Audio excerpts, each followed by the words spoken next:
Luigi Mangione pleads not guilty in killing of CEO. The courtroom was electric with tension as Luigi Mangione, a 26-year-old at the center of a nationally followed case, stood before the judge. 6-year-old Luigi Mangione is facing an 11-count indictment, including first-degree murder in the furtherance of terrorism, including grave charges tied to the death of UnitedHealthcare CEO Brian Thompson. Mang's every move was under a microscope. The atmosphere was thick with anticipation, as this case has quickly become a lightning rod for public debate and intense media scrutiny. Mangione's plea of not guilty was the moment everyone had been waiting for. How do you plead to this indictment, sir? Guilty or not guilty? Not guil. Marking the beginning of a legal saga that promises to dominate headlines. Dressed in standard prison attire, Mangione maintained a calm yet resolute demeanor as he faced the gravity of the accusations against him. His shackled hands and feet were a stark reminder of the stakes, yet his composed presence seemed to challenge the narrative swirling around him. Stay tuned, this case is just getting started, and the drama has only begun to unfold. The incident, which took place outside a Manhattan hotel, has captured national attention, sparking discussions that extend beyond the courtroom. Some dark corners, this killer is being hailed as a hero.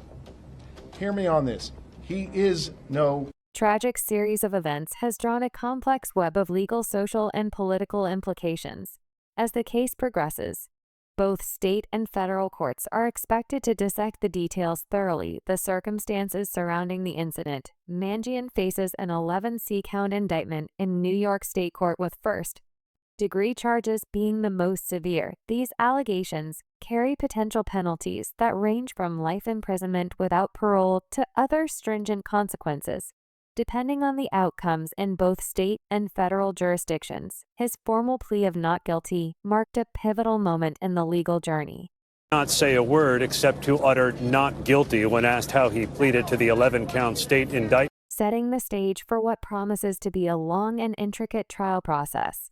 When Mangione entered the courtroom to face these charges, the atmosphere was tense and heavy with anticipation. He appeared composed, maintaining a calm demeanor despite the gravity of the situation. Dressed in a standard prison uniform and shackled at both his hands and feet, he was flanked by law enforcement officers, a somber reminder of the serious accusations against him. His silent presence underscored the stakes of the proceedings and the profound consequences that lie ahead for him inside the courtroom. Every seat was filled. Among the attendees were Mangione's supporters, many of whom had come to express their solidarity. Rows of individuals, some family, friends, and others connected to the broader conversations the case has ignited, watched intently as the legal arguments unfolded. Their quiet yet resolute presence added an emotional layer to the proceedings outside the courtroom. The scene was even more dynamic. Groups of supporters gathered with signs in hand, some advocating for Mangione's release, while others focused on systemic issues that they felt this case highlighted. Chants of "Free Luigi" echoed in the air, a call for reconsideration of the charges, and a demand for what they viewed as justice. This public demonstration of support extended beyond Mangione himself. Many advocates tied their messages to broader societal concerns, such as fairness in the judicial system and the perceived impact of high-profile cases on due process. Diverse sentiments reflected the multifaceted nature of the case, as some sought justice for the victim, while others questioned the methods and motivations of law enforcement and public officials. One of the events referenced during the proceedings was Mangione's transfer to court custody, which his defense criticized as unnecessarily theatrical. This transfer was accompanied by a highly publicized law enforcement precedent, complete with armed officers and media coverage. According to the defense, this spectacle risked prejudicing public opinion and compromised the presumption of innocence, which is a cornerstone of the justice system. They argued that such actions were not only unwarranted, but also detrimental to Mangione's right to a fair trial inside the courtroom. The prosecution emphasized the severity of the charges and the importance of pursuing justice for the victim. Their statements focused on the legal framework underpinning the charges and the thoroughness of the investigation that led to Mangione's indictment. They aimed to establish the gravity of the case while Navigating the jurisdictional complexities between state and federal authorities, jurisdictional debates also emerged as a significant aspect of the proceedings. New York State retains primary jurisdiction, meaning that the state trial and sentencing will occur before federal authorities can proceed with their case. This arrangement holds strategic implications for both the prosecution and the defense for MINS team. It provides an opportunity to access discovery materials under New York's expedited rules, potentially bolstering their efforts to prepare a robust defense. Events outside the courthouse further underscored the widespread interest in this case. Demonstrators represented a cross-section of society, with some advocating for systemic reforms, and others focused solely on MINS' individual rights. Their messages were amplified by media coverage, which has played a significant role in shaping public discourse. Around the trial, the convergence of legal, social, and political in this case highlights how high-profile incidents often become mirrors of broader societal concerns. As this legal process unfolds, it serves as a platform for a larger conversation about justice, fairness, and accountability. MINS' Plea and the courtroom dynamics provide only the opening act in what is sure to be a closely watched and debated trial.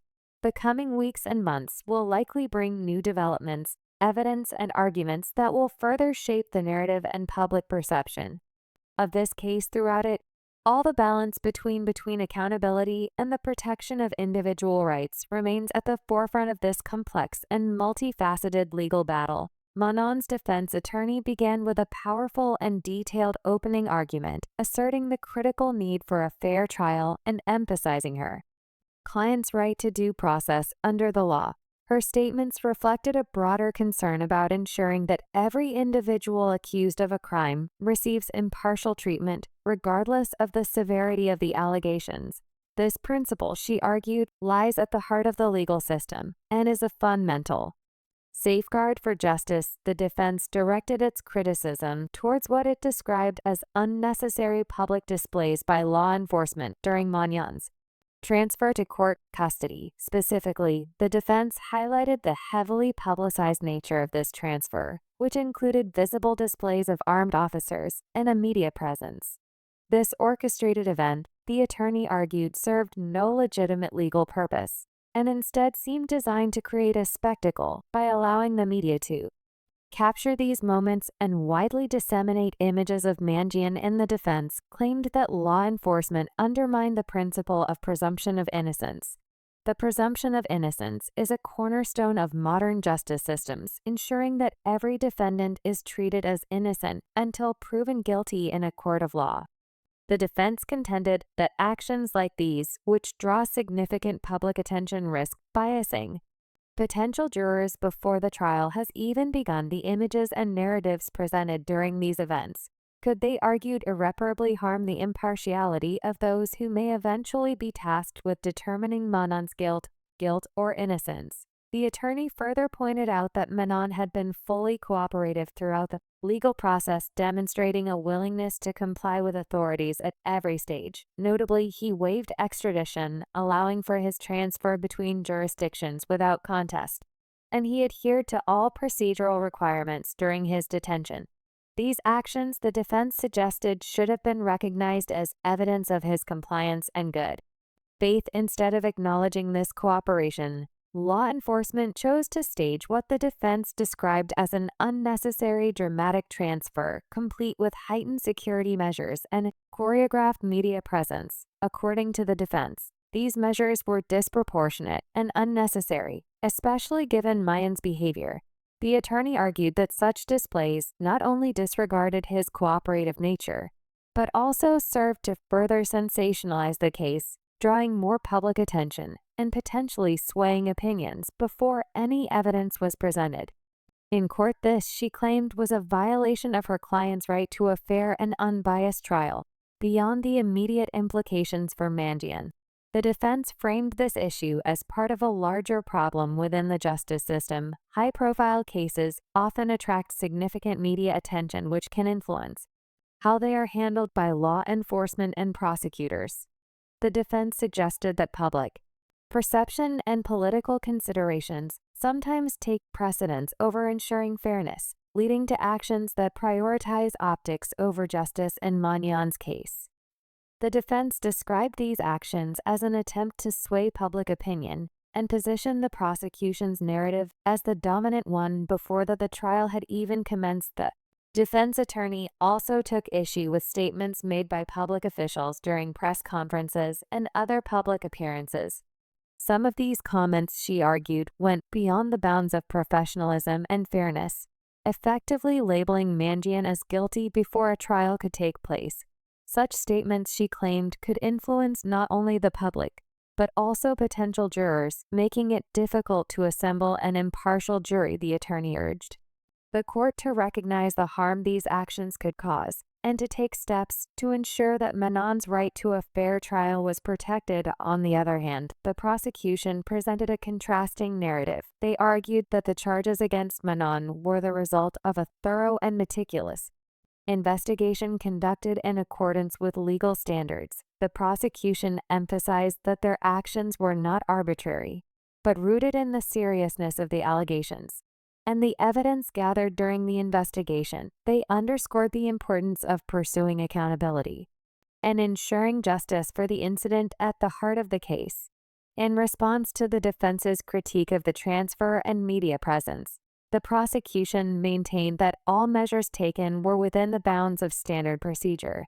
They argued that heightened security measures were justified given the nature of the charges and the high-profile status of the case. Furthermore, they suggested that any public attention surrounding the case was a natural consequence of its gravity and not a deliberate effort to prejudice the defendant. The prosecution also highlighted the severity of the allegations, which they believe warrant the significant penalties outlined in the indictment. Their end narrative focused on the broader implications of the incident, framing it as an act that demanded a strong response from the justice system. They argued that upholding the law and ensuring accountability were paramount not only for this case, but also as a statement about the broader values of the legal system and society. While the defense sought to humanize Mon and emphasize his rights, the prosecution focused on the impact of the incident and the need for justice. This divergence in perspectives reflects the complex nature of the case, as both sides grapple with competing priorities and narratives. The courtroom became a stage where these arguments played out, with each side presenting its case to the judge, the public, and eventually the jury. As the proceedings continued, it became clear that the balance between accountability and fairness would be a central theme of the trial.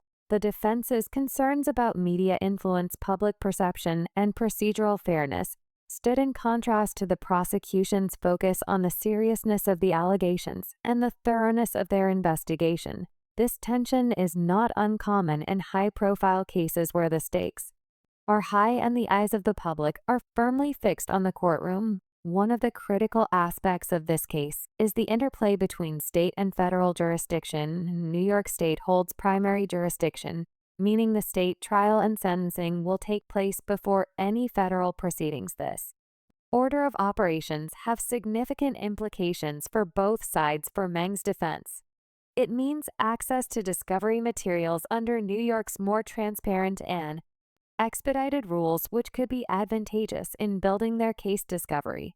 The process of sharing evidence between the prosecution and defense will play a pivotal role in the coming months. Mon's attorney has already requested expedited access to all relevant documents, including those from law enforcement agencies and federal investigators. These materials are expected to shed light on the specifics of the case, potentially influencing the strategies of both legal teams. The case has also drawn attention for the statements made by public officials during a press conference. City officials expressed strong opinions about the incident, framing it as a direct challenge to the staff and values of the community. The defense took issue with these statements, arguing that they could prejudice potential jurors and compromise Meng's right to an impartial trial. The defense further criticized the involvement of high-profile officials in shaping the narrative, suggesting that it detracted from the legal process and created unnecessary distractions. As the case moves forward, it will likely raise broader questions about the legal system and the role of public perception in high-profile trials. The extensive media coverage combined with public demonstrations underscores how legal cases can become entwined with societal and political issues. This dynamic often complicates the pursuit of justice, as it requires balancing transparency with the need to protect the rights of all parties involved. MINS' defense team has vowed to contest the charges vigorously. They have emphasized the importance of ensuring a fair trial free from undue influence or bias. The team's approach will likely focus on challenging the prosecution's evidence and addressing any procedural concerns that arise during the trial. For Mangione, the stakes could not be higher. His future depends on the outcome of these legal proceedings, which will determine his culpability and the consequences he may face beyond the immediate legal implications. This case also serves as a reminder of the complexities involved in the justice system. It highlights the delicate balance between accountability and fairness, as well as the challenges of navigating a high-stakes legal environment. The broader implications of this case extend beyond the courtroom. It has become a flash show for discussions about systemic issues, including the rights of the accused, the influence of media, and the responsibilities of public officials. These conversations reflect the societal tensions that often surface in the wake of high-profile incidents. As we navigate the unfolding legal proceedings of the Luigi Mangione case, it is crucial to maintain an open mind and a commitment to fairness. The case is steeped in complexities encompassing legal, societal, and individual dimensions. At its heart lies a tragedy, the untimely death of UnitedHealthcare CEO Brian Thompson, paired with the weight of allegations against Mangione, which have captured public and media attention nationwide. The process ahead promises to be intricate and potentially transformative, underscoring the importance of allowing the justice system to work without undue influence or bias. The legal process is a structured pathway designed to uncover the truth, establish accountability, and ensure justice for all involved. Yet the nature of this case demands a delicate balance. High-profile trials like Mangione inherently attract significant media scrutiny, public discourse, and even political commentary, creating a challenging environment for achieving impartiality. The presumption of innocence, a foundational principle of any justice system, is at risk of being overshadowed by external narratives and sensational coverage. Mangione's defense team has repeatedly emphasized this concern, pointing to what they describe as prejudicial actions by law enforcement and public officials. They have criticized the highly publicized transfer of Mangione to custody, which they argue was unnecessarily theatrical and damaging to his right to a fair trial. The dramatic display, which included armed officers in a significant media presence, was, according to the defense, orchestrated to shape public perception rather than serve any legitimate procedural purpose. In addition to these events, public officials have further inflamed tensions surrounding the case. The defense has called out remarks from city officials, including the mayor, for allegedly framing Mangione as guilty before trial has taken place. Such comments, they argue, not only compromise Mangione's rights, but also risk influencing potential jurors, many of whom may have been exposed to these narratives. This creates a daunting task for the court, ensuring an impartial jury and a fair trial in the face of widespread pre-trial publicity. As hearings progress, the spotlight is now turning to evidence reviews and legal arguments, which will be pivotal in determining the course of this case.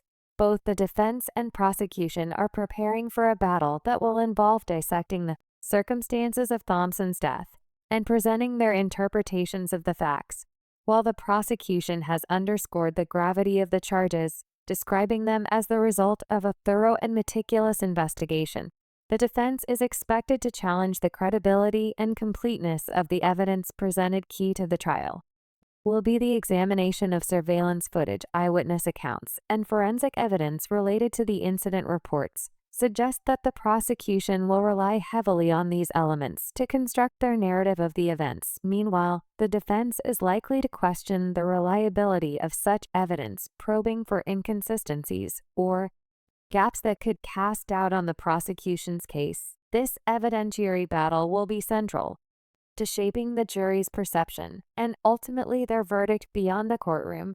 This case continues to resonate with broader societal issues. Demonstrators outside the courthouse have turned the trial into a platform for airing grievances about systemic concerns, including the justice system's treatment of high-profile defendants and the role of media in shaping public opinion.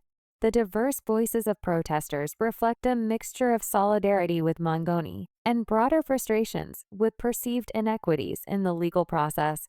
Signs and chants, such as Free Luigi, juxtaposed with calls for justice for Thompson, highlight the polarized views surrounding the case. The jurisdictional complexities of this trial add another layer of intrigue, with New York State retaining primary jurisdiction. The state trial and sentencing will take precedence over federal proceedings. This arrangement has significant implications for how the case will be argued and managed.